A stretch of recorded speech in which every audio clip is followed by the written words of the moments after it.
Legislation that aimed to bar transgender women and girls nationwide from participating in school athletic competitions designated for female athletes failed to advance Monday night in a divided Senate as Democrats stood united against an issue that Republicans leveraged in last year's elections. A test vote on the bill failed to gain the 60 votes needed to advance in the chamber as senators stuck to party lines in a 51-45 vote tally. The bill sought to determine Title IX protections based solely on a person's reproductive biology and genetics at birth. The vote came as Republicans have homed in repeatedly on the social cause, casting it as an issue of ensuring athletic fairness for women and girls.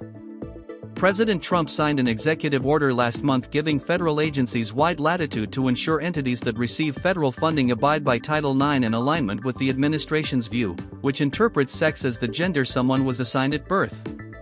Still, Republicans in Congress have set their sights on enshrining that policy into law by amending the 1972 Title IX law, which protects people from discrimination based on sex in education programs or activities that receive federal financial assistance.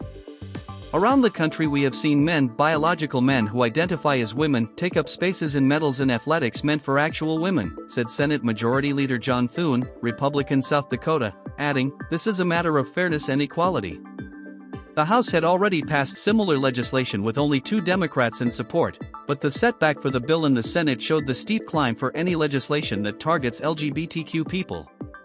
Democrats slammed the bill as both a distraction from more pressing issues and a federal overreach into local school decisions. What Republicans are doing today is inventing a problem to stir up a culture war and divide people against each other, Senator Brian Schatz, Democrat Hawaii, said in a floor speech. Senator Tammy Baldwin, Democrat Wisconsin, said, "This is a decision for sports leagues to thoughtfully craft policy that actually takes seriously what is best for all players, not blanket mandates that will undoubtedly have unintended consequences for the safety of all students." Still, Republicans nationwide appear determined to press the issue. During his presidential campaign, Trump found that the topic resonated beyond the usual party lines. More than half the voters surveyed by AP Votecast said support for transgender rights in government and society has gone too far. Following Trump's executive order, the NCAA changed its participation policy for transgender athletes to limit competition in women's sports to athletes who were assigned female at birth.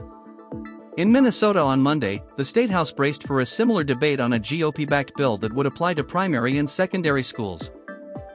Ahead of the debate, several dozen supporters rallied on the steps of the state capitol in St. Paul, framing the bill as protection for opportunities and safety for girls in sports, and ensuring that they have a level playing field. Democrats and LGBTQ+ rights activists denounced the measure as bullying. Following the Senate bill's failure, Kelly Robinson, president of Human Rights Campaign, said in a statement, "Every child should have the opportunity to experience the simple joys of being young and making memories with their friends." But bills like these send the message that transgender kids don't deserve the same opportunities to thrive as their peers simply because of who they are.